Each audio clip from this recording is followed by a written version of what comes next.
A continuación, Al Pan Pan, las cosas como son.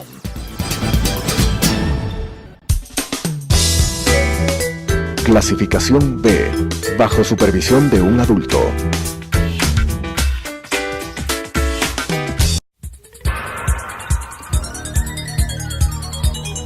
Las opiniones vertidas en este espacio por la producción y dirección del programa son de exclusiva responsabilidad de sus autores y de quienes intervienen en ellos.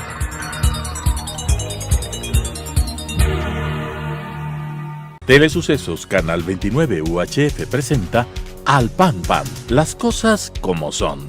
Coyuntura y calidad de la democracia con la conducción de Patricio Aro. Al Pan Pan, las cosas como son.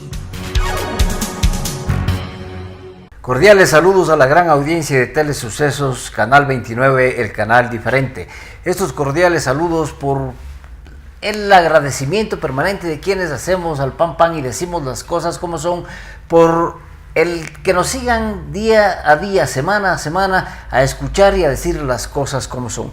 En esta oportunidad, con el licenciado Luis Paredes Lozano, comunicador y analista político, haremos y diremos las cosas como son relacionadas a la campaña, a las dignidades de los gobiernos autónomos descentralizados que empezó ya la semana pasada en todo el país. Pero analizaremos las candidaturas a la alcaldía de la capital y potencialmente analizaremos también las elecciones del Consejo de Participación Ciudadana y Control Social. César Ulloa Tapia y su servidor Patricio Aro les dicen muchas gracias por estar con nosotros y diremos con ustedes las cosas como son. Muchas gracias, Patricio. Un cordial saludo a nuestro invitado en esta ocasión. Buenas noches al público presente. El escenario de estas elecciones para el 2019 tienen algunas características. La primera, que pasamos de un voto de polarización a un voto de fragmentación. Esto significa que las anteriores seccionales indudablemente estaban signadas por una corriente Correa-anticorrea, mientras que en esta vez el abanico, por la cantidad de candidatos, le hace a la elección un poco más compleja. Esto no quiere decir, por cierto, que hay una tendencia determinada. El porcentaje de indecisos, según las encuestas, sobrepasa el 50%, por lo que nosotros podríamos establecer que todavía no hay candidato o candidatos que se puedan considerar triunfadores. Me parece que la estrategia de algunos candidatos de un excesivo triunfalismo es bastante equivocado. Y para finalizar esta primera intervención, yo diría, Patricio, que hay que entender que las encuestas son una radiografía del momento. Las encuestas no determinan una ganancia electoral. Las encuestas pueden dar pistas sobre tendencias, pero bajo ningún punto de vista puede entenderse una encuesta al inicio de la campaña como el triunfo o como la derrota de ningún candidato.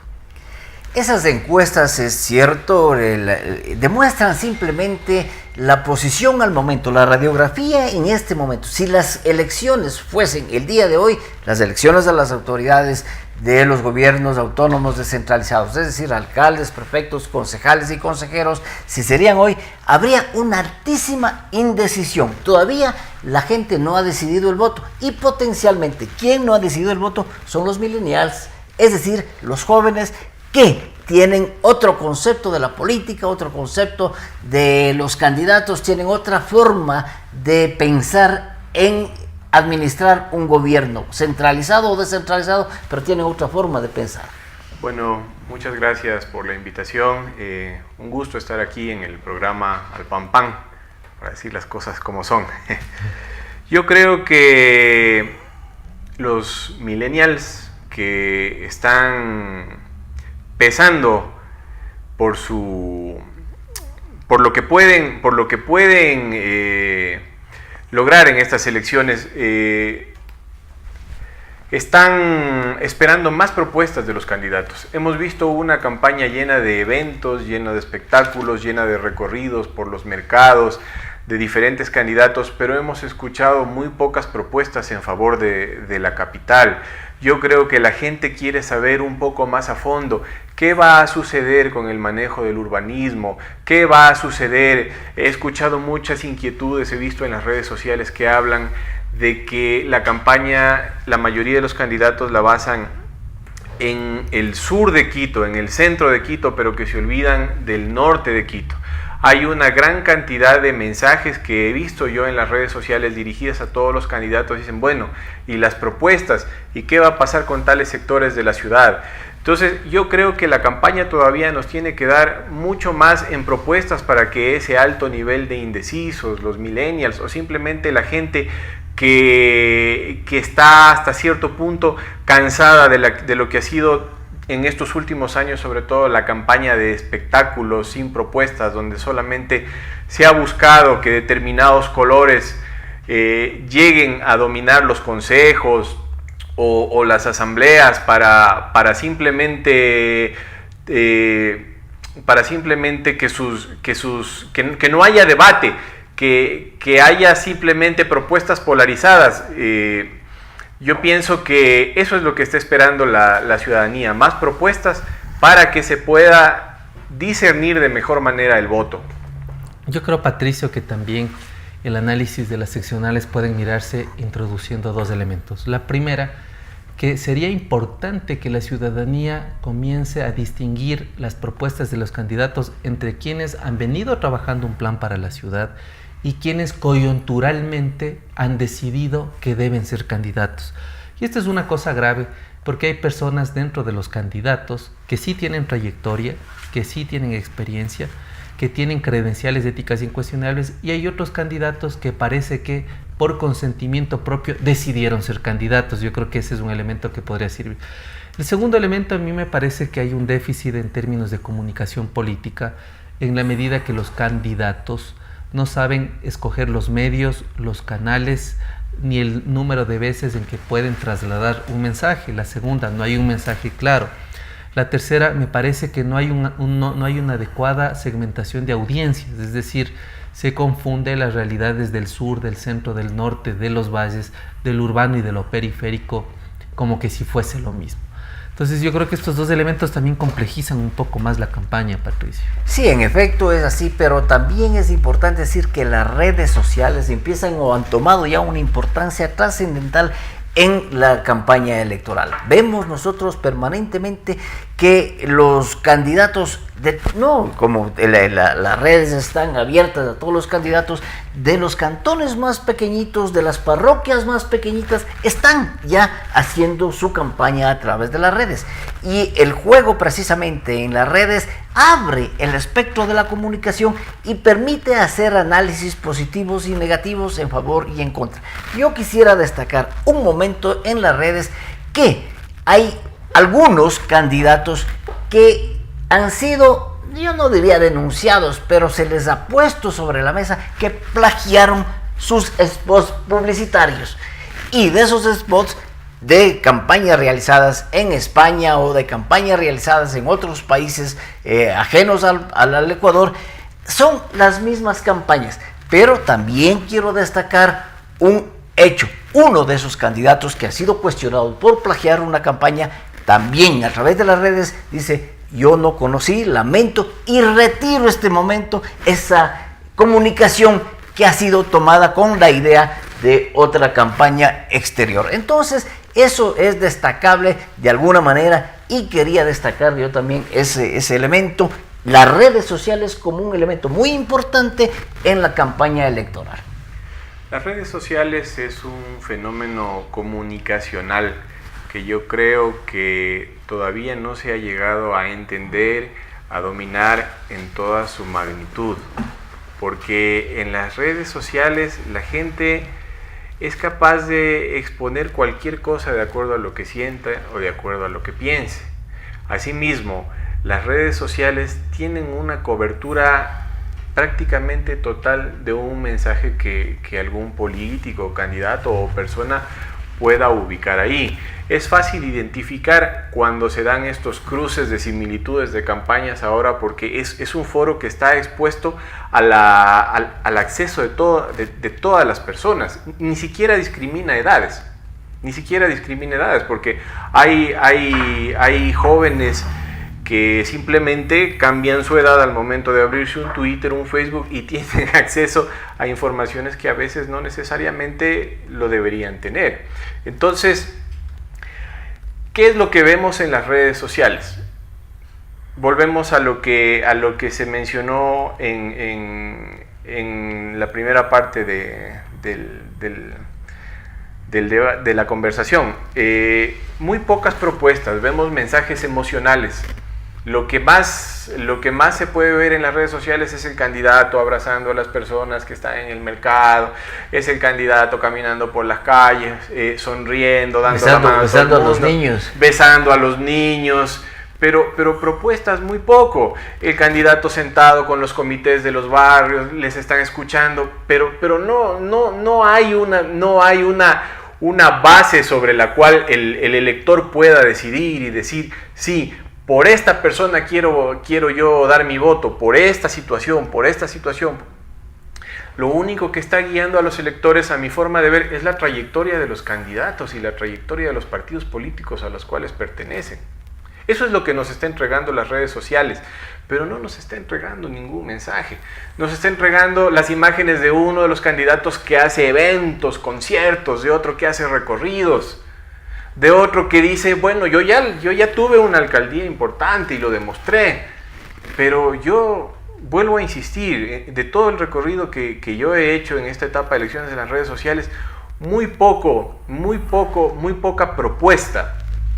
De los candidatos a concejales, ni se diga, mucho menos, pues no, ellos se percibe solamente como un grupo que acompaña al candidato principal, ya sea para la alcaldía o para la prefectura, pero no solamente dentro de la base de lo emocional, sí, de lo que impacta visualmente. La falta de planes que decía César precisamente es eso. Y también lo que quiere decir, yo le interpreto a Luis, el momento en que dice, la campaña en las redes no ha variado, o sea, sigue lo mismo y lo único que se está haciendo es poner las mismas imágenes de las campañas que han antecedido en una imagen nada más.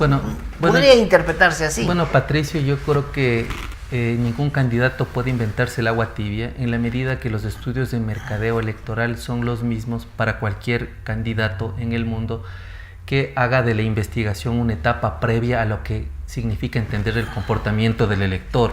Creo que los estudios electorales tienen una base científica en la medida que precisamente tratan de desnudar cómo se articula la intención de voto del ciudadano. Pero a mí me parece que el tema de las redes sociales todavía no determina si efectivamente la inversión en redes sociales condiciona la intención de voto. Yo diría que las redes sociales son un espacio que, por ser incomparable en cuanto a los bajos costos que tiene la pauta con medios masivos tradicionales y además con las reglas del juego electoral, hace que todo el mundo tenga acceso, pero tener acceso y hacer propaganda no significa o no garantiza que la gente efectivamente va a votar por esos candidatos. El segundo elemento que yo quiero introducir, que me parece interesante, es que, claro, la propuesta se reduce a propaganda y la propaganda termina sintetizando al candidato en un eslogan, en una frase, en una serie de imágenes que no siempre se acercan a la verdadera realidad o a la necesidad de los votantes. Yo creo que el Ecuador vive un momento muy complejo porque está asignado por una corrupción sistemática y permanente que hace que el elector se aleje cada vez más de la política. Creo que no hay verdaderas estructuras partidarias, me parece que no se ha salido de la forma tradicional de hacer política. Y la tercera, tampoco ha habido un proceso de renovación programada de liderazgos. Entonces, claro, si uno mira los principales contendores en las ciudades, en todas diría yo, no exclusivamente en las de mayor concentración demográfica, que son Quito, Guayaquil, Cuenca, Manta, Santo Domingo, yo creo que en el país se reproduce el mismo patrón. Esa es la realidad a la cual enfrentan los electores, Patricio. Pero quisiera volver yo a las redes sociales. Si bien es cierto, con las experiencias en países en donde las redes sociales han tenido una incidencia brutal en el voto, quiero decir concretamente Argentina y Brasil. Bolsonaro hizo su campaña electoral por estar herido y por estar hospitalizado a consecuencia de ese atentado. Hizo la campaña en las redes y tuvo un peso muy fuerte, pero en el Ecuador es cierto, se está utilizando las redes, todos los candidatos están utilizando las redes. Bueno, en realidad a Jefferson Pérez en Cuenca yo no le he sentido y no le he visto en las redes, pero el resto de candidatos, desde los candidatos a la alcaldía de Quito, de Guayaquil, de Cuenca, están en las redes sociales. Pero todavía no se ha valorado el peso y la incidencia que tiene en la decisión del electorado las redes sociales. Lo que tú dices potencialmente podría ser una afirmación cierta. La campaña sigue de la misma manera y de la única forma es que se están utilizando las redes para transmitir, porque el sentimiento del electorado es prácticamente el mismo. Entonces, ¿qué está pasando? El momento en que se utilizan las redes, pero esas redes no inciden en la decisión del votante. Bueno, y además una cosa adicional, muy breve. Actuar en redes sociales significa tener un pensamiento en el cual se comprende a cabalidad lo que significa una sociedad red. Y la sociedad red viene de la mano con la sociedad de la información, la comunicación y el conocimiento. Entonces no se trata solo de hacer una campaña en la red, sino se tiene claridad que vivimos una sociedad que no es ni la agrícola, ni la industrial, ni la postindustrial. Entonces los candidatos que no tienen claro qué significa la sociedad red, mucho menos van a tener claridad de lo que significa el uso de las redes sociales. Además del problema de las propuestas, existe el problema de la codificación del mensaje. Pues, ¿no? La codificación del mensaje es un aspecto comunicativo muy importante, porque ¿cómo se presenta este fenómeno de las redes sociales? ¿Y por qué está ganando espacios agigantados poco a poco en la forma de hacer publicidad, incluso en la forma de hacer negocios, de hacer mercado? Y bueno, la campaña política es eso.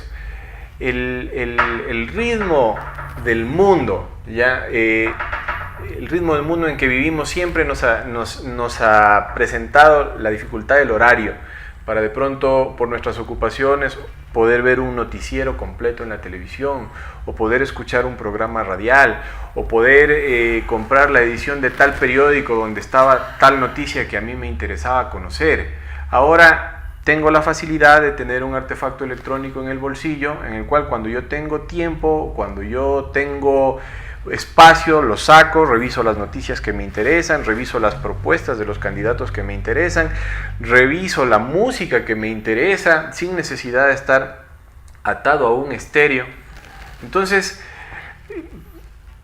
podemos decir, las redes sociales, bueno, es un plus a la campaña, pero yo dije al principio que es un fenómeno que todavía me parece que no tenemos una conciencia total del alcance que tiene, porque le ha facilitado a las personas tener la información de lo que necesite, con una ventaja adicional. Cuando uno ve la televisión o cuando escucha la radio y no está de acuerdo con algo, no lo puede expresar. En las redes sociales uno sí lo puede hacer.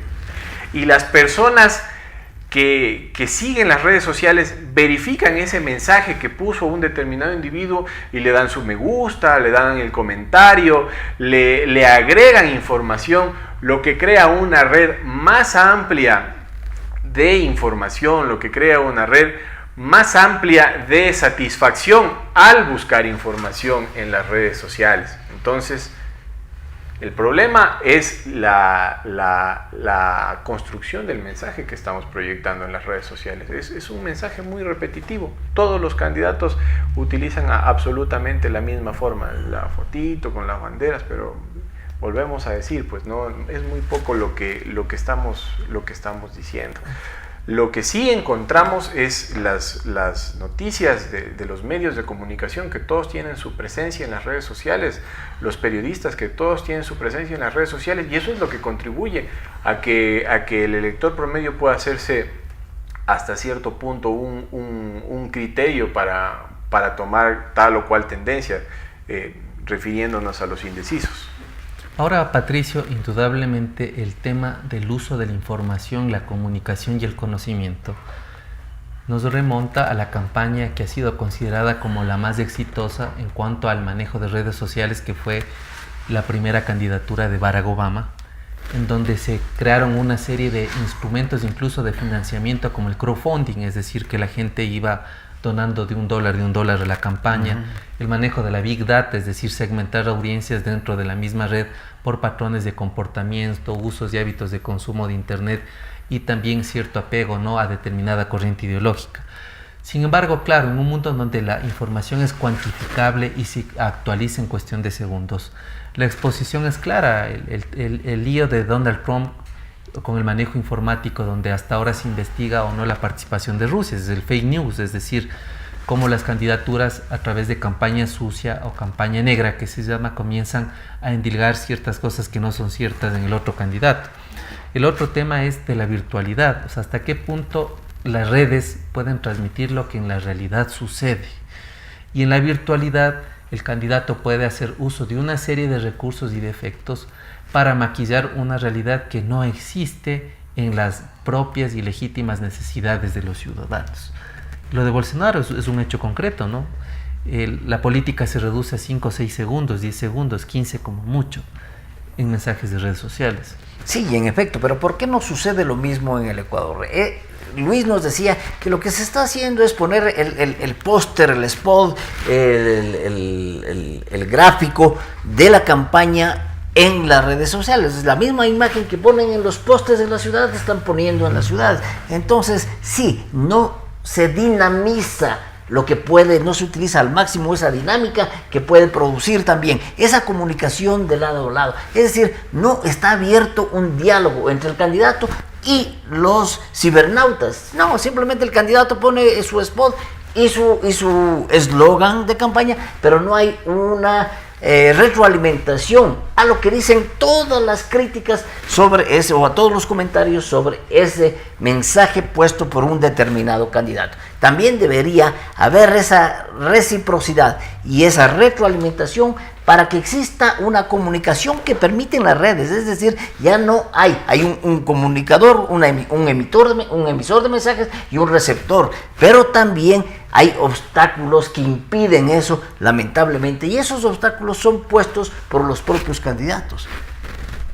Es que yo sí estimo que en gran medida hay cierto menosprecio al intelecto del elector, porque son mensajes muy apuntados a la percepción, ¿no? A la sensibilidad, de muy poco contenido. Yo soy una persona que amo a mi prójimo, lo abrazo, pero no hay propuestas.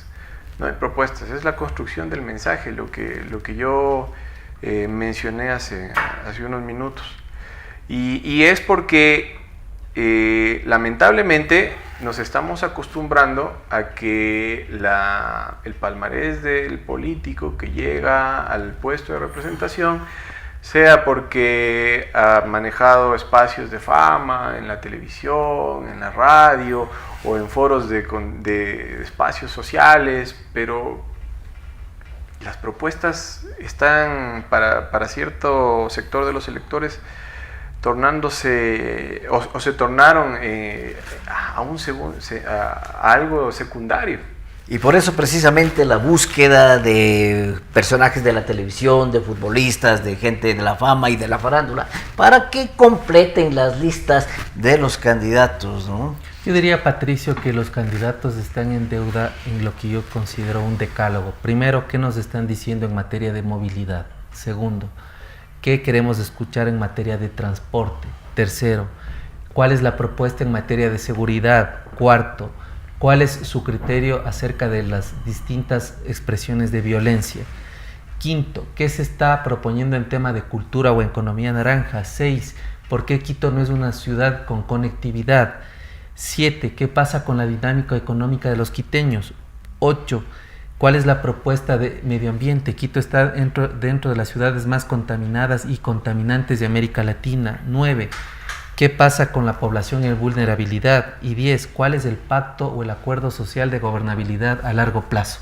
Creo que esos son los mensajes que queremos escuchar, Patricio. ¿Cuáles son las soluciones a estos problemas? Y pocos son los candidatos que presentan soluciones, sobre todo a las inquietudes que tenemos los habitantes de cada una de las ciudades. En Quito claramente son 5 las inquietudes: seguridad, trabajo, transporte, basura, pero y apareció, como ya habíamos analizado en un programa anterior, el elemento de inmigración. Inmigración no solamente extranjera, porque hay una fuerte inmigración interna que está dada de las comunidades pobres de la Sierra Central y del norte del país, que migran hacia Quito y se convierten de alguna manera en una fuente de explotación laboral, porque se está determinando que eso, y son problemas que no se topan en la campaña.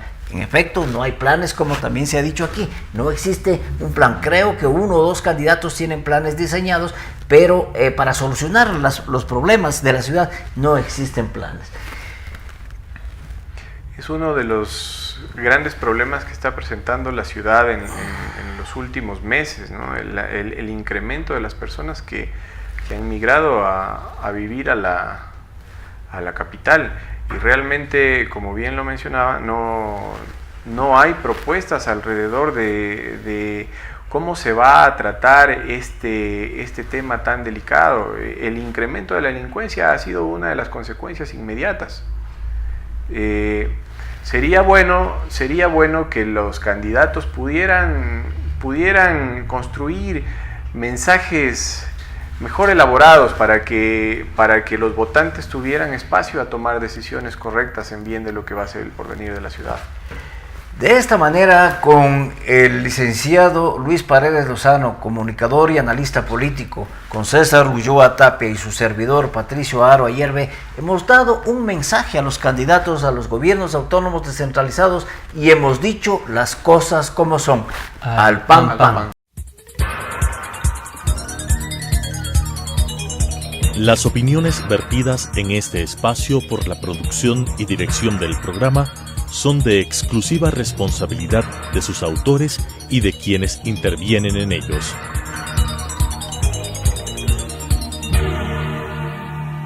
Telesucesos Canal 29 UHF presentó Al Pan Pan, las cosas como son. Coyuntura y calidad de la democracia con la conducción de Patricio Aro. Al Pan Pan, las cosas como son.